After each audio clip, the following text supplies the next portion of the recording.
Hey everyone, yet another week with Story Time with Abby. So before I launch into that, I want to say thank you for everybody for your encouragement about this. I'm really kind of enjoying this weekly book reading thing. I'm getting to discover new authors and new subject matter, and I'm loving it. So many times on whether I'm in a bookstore or I'm on my Kindle, I will sit and I'll stare at book covers or these synopsis, and I'll just be like, oh god, I don't know if I want to do this. Because when you kind of commit to a book, it's you got to finish it, and if you don't finish it, you kind of feel guilty to the characters for not finishing it. So I really want to thank everybody for their suggestions. Also, I've gotten asked like tons of times where I've gotten this shirt. This is the original Iron Man shirt with the Darth Vader, because somewhat the original Iron Man. I don't know, it's kind of funny. I got this from Sunfrog. Really comfy shirt, fits great, and I like the kind of play on words. So, but getting down to the important stuff. This is a book that the artist Tess Fowler recommended to me, and I loved it so much I went out and hunted for the rest of the series. And some of the books are out of print, but you can also find them on like book swapping websites, and sometimes Amazon has them.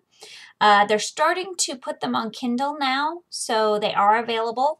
I'll put a link down there, but also another link if you want to send me your books. The address should be somewhere here, if I got it right. Anyways, this book is The Sword Dancer by Jennifer Roberson. And, oops, maybe if I had it in frame. The Sword Dancer by Jennifer Roberson.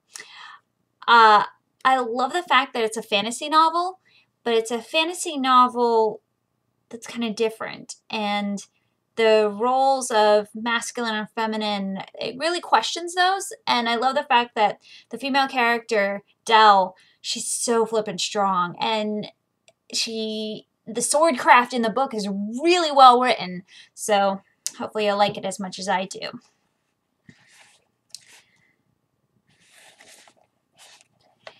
In my line of work, I've seen all kinds of women. Some beautiful, some ugly, some just plain in between. And being neither senile nor a man with aspirations to sainthood, whenever the opportunity presented itself, with or without my encouragement, I betted the beautiful ones, although sometimes they betted me. Passed on the ugly ones altogether, not being a greedy man, but allowed myself discourse with the in-betweeners on a fairly regular basis, not being one to look the other way when such things as discourse and other entertainments are freely offered. So the in-betweeners made out all right, too.